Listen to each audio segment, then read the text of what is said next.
There's one of those old sayings, a rose by any other name and something. Do you know what that is? Just a rose? Yeah, I don't know. But anyway, roses. Who doesn't love them? Oh, yes. And, Every landscape should have some roses. and they're very fragrant. Very fragrant. Are there some that are not? Correct. But let me step back. Hi, we're here at Evergreen Home and Garden Showplace in Kingsport, another one in Colonial Heights, with Karen and one of our DIY segments, and today we're going to do roses. Roses. And So does it take a special person to do roses, or is it No, not really. You know, it's I just a used to dance, and once think- you learn it? Exactly. Yeah. Years ago, I used to think that roses was so hard to take care of. It is a little bit of maintenance to your old-timey roses, which I'm talking hybrid teas and climbing roses. But the roses that people are planting mostly nowadays, they don't really demand a whole lot of attention. We have several different types of varieties of roses. Now, if you like your fragrant roses, which you were just talking about, you're looking at more hybrid tea roses. Hybrid tea roses are going to be the ones that you can actually cut. They're a little bit more temperamental than the newer varieties of roses that we've got now, but they still reward you with lots of pretty blooms. Okay. We have climbing roses, All right. which you have to actually apply to a trellis or a wall or something for them to grow up. Right. And then the newest craze, one of the newest crazes, is going to be your knockout roses. And a lot of people are tending to go to the knockout rose because it's more of a shrub rose. Is that what these are? That's in what the these are here. foreground You there? got your double knockouts, you got your single knockouts, you got them in red, you got them in peach, you got them in yellow, you got a white variety. So you got different ones to choose from now. And that's, I like working with a knockout. That's why I'm with you and Whitney Yes. there behind the camera. So the important thing about the roses is proper care. Also, I forgot to mention, we also do have a new variety. It's been out for the last 3 or 4 years, and it is a ground cover rose. Oh. Basically, if you don't like the upright roses, or if you need just a little bit of color down low, you can actually use the landscape roses, which we call ground cover roses, and they are fabulous to work with also. Give you lots of rewarding color. Okay. Okay? So I come here, I decide which one I want, then I take it home with me, and then what do we do? Okay, just like a couple weeks ago when we did our little planting segment, and you got down in the hole and you did your Right. little plant dance. Actually, and you did everything. the better dance, I Okay, think. well, we're going to do the same thing Okay. when we're planting a rose. Well, basically, we're going to do a hole. You want to do your hole. You're going to go twice the size of the original root ball. We're going to use a nice organic mix. So for this, twice the size of that? Twice the size. Okay. And if you can't figure out what twice the size is, because I have people say, well, what's twice the size? Set your pot down, Yeah. put your foot beside that pot, and then just draw your circle around it, or take your spade and just make a circle, and then take the pot out and dig your hole. But you don't want it twice as deep. You don't want just it twice as deep, round. Twice as round. Okay. You keep in mind you're going to put some organic matter down in the bottom, and that's when you're going to do your little dance. Right. And you're going to set your rose down in there, and then you're going to add some organic matter Right. to your native soil. Always important to use the native soil, because that root system is eventually going to grow out of the good soil Right. and get into your native soil. So everybody, I mean, all these plants have to get used to all of our native soil that we have in our area. Also, we want to use a root stimulator. The root stimulator helps those little fine tail roots get started, Right. and it makes your plant grow successfully. Then fertilizing. Fertilizing, How often? keep in mind, roses are very heavy feeders.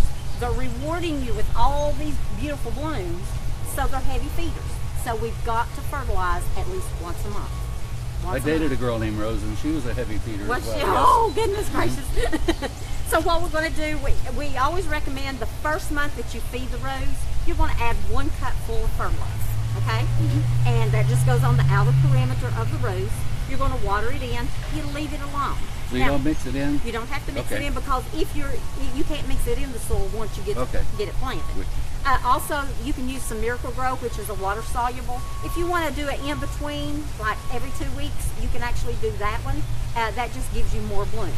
Keep in mind, one thing that I have learned in one of our educational seminars that we've had here, and I never did know this, but for every bloom that you see all these little petals?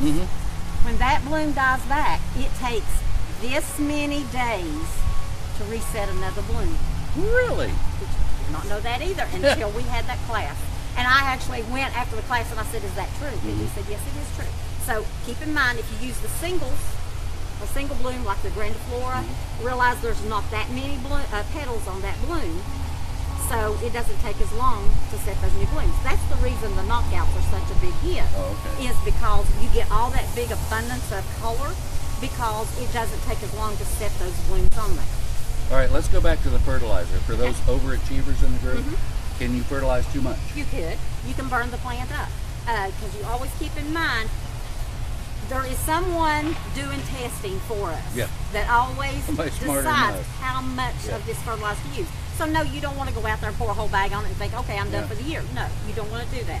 You want to follow the directions on anything that you're going to put as fertilizers and also anything that you would use as sprays to control insects, control diseases, and all that. So you always have somebody in these offices, in these labs testing that is going to be able to tell us how to mix this. Otherwise, they wouldn't put it on the label. There you go. All right, it's in the ground. We fertilized it. Now what? And like I said, we're going to do maintenance. We got to control insects. Insects, you know, they fly around. They're going to attach to something. So you have to make sure you keep these roses sprayed or any other plant that's outdoors if you're wanting to keep a insect-free or even fungal problems. You got to keep it sprayed. So we have all different kinds of sprays that we can recommend for insect control, and we also want to do the same thing for fungal control.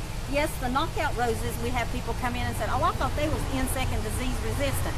No, they are less disease resistant. But still yet, you need to actually use the sprays on there to control them. If you start out controlling it, then you don't have a big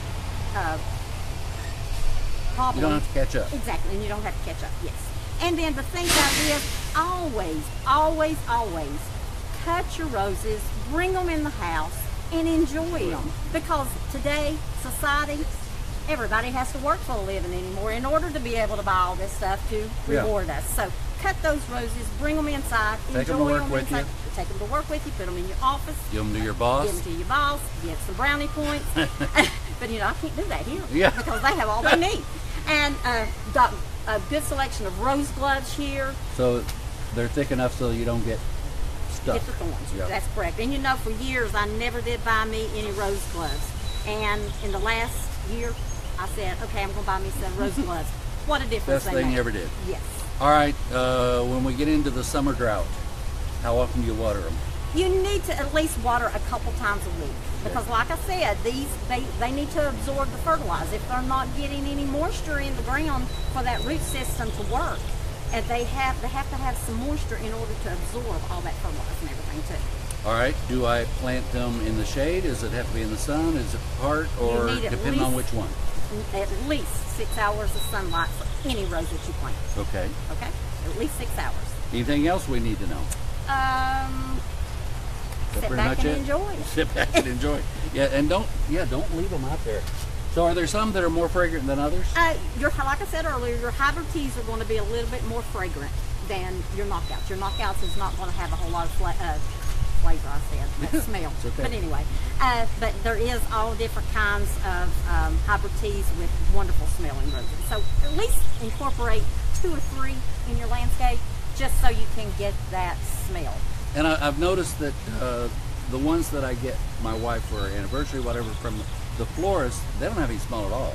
Oh, no, those have actually, the thing about those is they have been cut, they're not cut the night before and shipped to the florist. I was a florist for 18 years, and we only had a couple varieties that would come in that had a little bit of fragrance to them, and they were a little bit locally grown, but a lot of these come from Ecuador, over in South America and all this stuff, so that by the time they've been cut, they've been packed, and they've been shipped, they've lost all their fragrance. Like bananas, they're cut way ahead of time. By the time we get them, they might be yellow. Right, exactly. So, anything else we need to talk about roses? I think we're good on roses. And one other thing, make sure you mulch them. Put a little bit of mulch around the tops of them. That keeps the root system cool, and it also helps with moisture and to keep the weeds under control. All right, I just had a genius idea.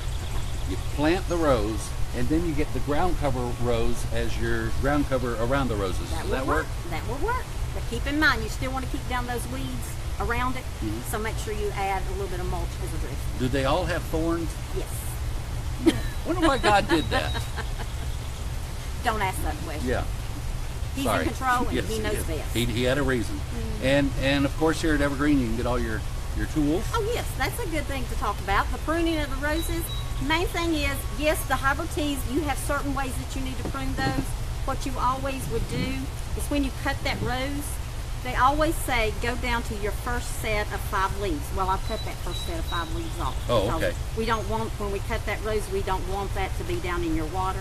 So what you do, you go down, you cut it at the first 5 leaves, and that will allow for another sprout to come out. The knockout roses, you don't have all that trouble. You just go in there with a set of head shears. When they do that first flourish of blooming, which they are doing right now, go out there and go whack. Just cut the tops of them off and let them start growing again, because they're known as a shrub rose.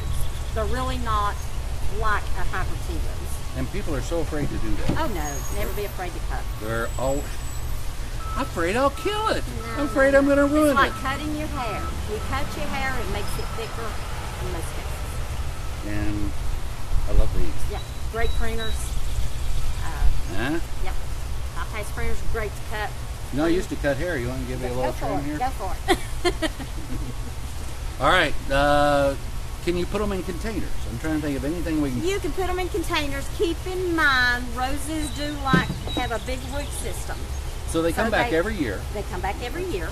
The only thing is, once you put it in a container and you set it outside, out in the open, you sometimes forget to water, and you forget to water that rose, and it goes down, boom, it's gone. Okay. Okay. Also, they will not overwinter in pots.